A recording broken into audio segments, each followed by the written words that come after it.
संसार का सबसे बड़ा पाप क्या है? असत्य बोलना, हत्या कर देना, चोरी करना या किसी का अपमान करना। संसार का सबसे बड़ा पाप है किसी निर्बल को सताना, और संसार का सबसे बड़ा दंड भी उस निर्बल के मुख से निकली हाय है। आप देख रहे हैं मैं क्या कर रहा हूं? मैं लौह पिघला रहा हूं, और ये लौह पिघलता है इस चमड़ी की बनी धूनकी से निकली हवा से। तनिक सोचिए, एक मृत पशु की खाल से बनी धूनकी इतने कठोर लोहे को भस्म कर सकती। ठीक उसी प्रकार आप चाहे जितने भी शक्तिशाली क्यों ना हो, यदि आपने किसी निर्दोष, किसी निर्बल को सताया तो उसके मन से निकली हाय और उसका श्राप आपके जीवन को भस्म कर सकता है। स्वर्ण सज्जन पुरुष और परोपकारी मनुष्यों की गति एक समान होती है। यदि स्वर्ण टूट जाए तो उसे गर्म करो, ताप दो, पिघल कर वो फिर से जुड़ जाता है। ठीक उसी प्रकार मतभेद होने के पश्चात भी एक सज्जन पुरुष और महान पुरुष फिर से मित्र बन जाते हैं। परंतु दुर्जन दुष्ट माटी से बने लोग उस पके हुए मटके के समान होते हैं कि जिनमें यदि एक बार दरार आ जाए तो वो स्वयं ही स्वयं का सर्वनाश कर लेते हैं। इसलिए मित्रता केवल सज्जनों से ही करें ताकि मतभेद ना हो। दुष्टों का समूह अपना नाश स्वयं ही कर लेता है।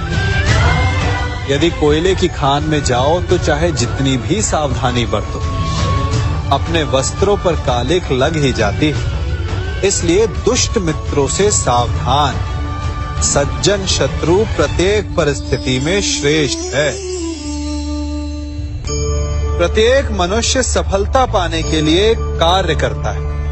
कुछ सफल होते हैं, कुछ नहीं होते, और जो सफल नहीं होते वो सदा अपनी असफलता का कारण या तो अपनी परिस्थितियों को बताते हैं या अपने सहयोगियों को दोषी ठहराते हैं। परंतु क्या वास्तविकता में ऐसा ही होता है? क्या कोई परिस्थिति या कोई व्यक्ति किसी की असफलता का कारण बन सकते हैं? उत्तर हां भी है और ना भी। कैसे? आप इस तितली को देख रहे हैं?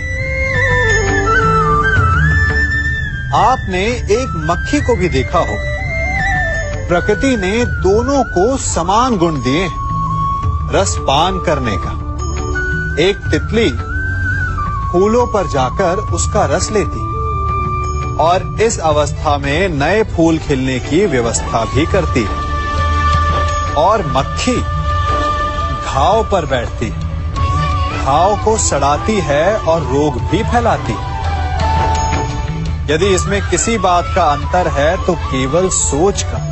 यदि आप उचित मार्ग चुनेंगे तो आपको सफलता मिलेगी, आप में उत्साह बढ़ेगा, और यदि आप अनुचित मार्ग चुनेंगे तो आपको असफलता मिलेगी, निराशा मिलेगी।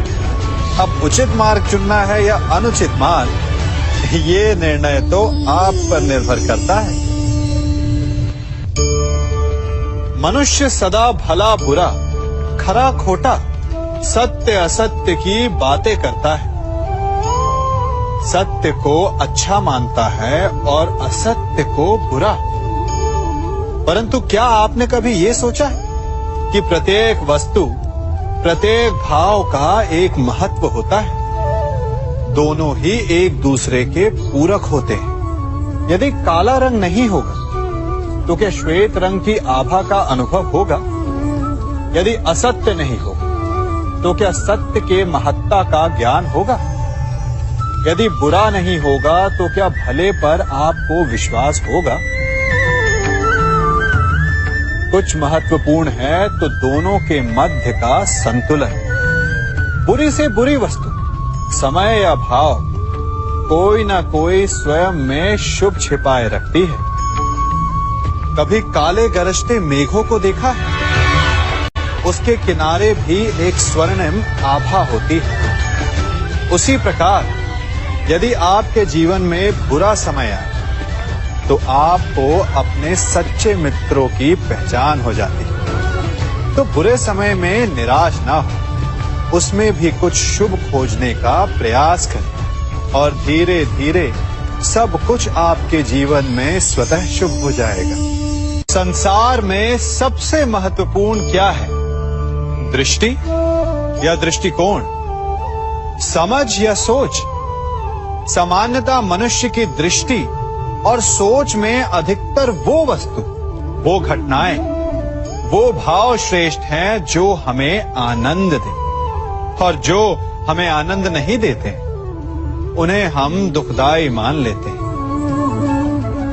परंतु दृष्टिकोण और सोच को यदि एक भिन्न कोण से देखें तो परिस्थितियां भिन्न सिद्ध हो सकती हैं।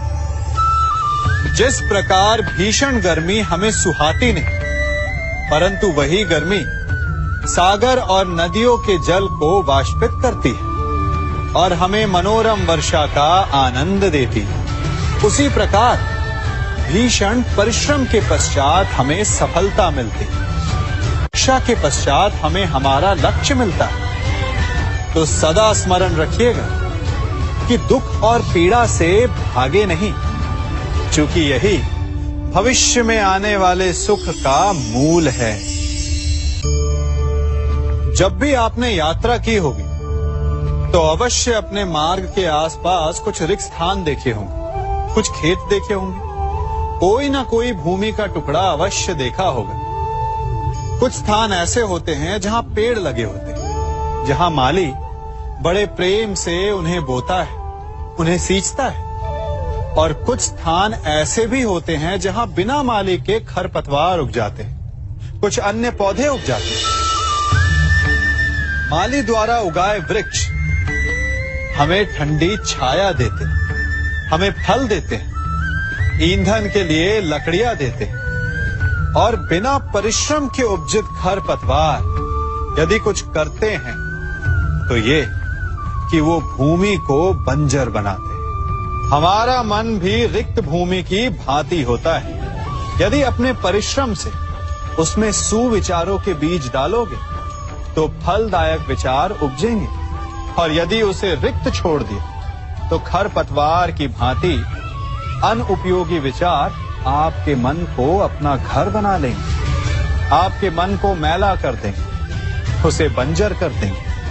अब निर्णय आपका है कि आपको सुविचार देने वाला मन चाहिए या कुंठा देने वाला। संसार में सबसे बड़ा संबंध कौन सा है?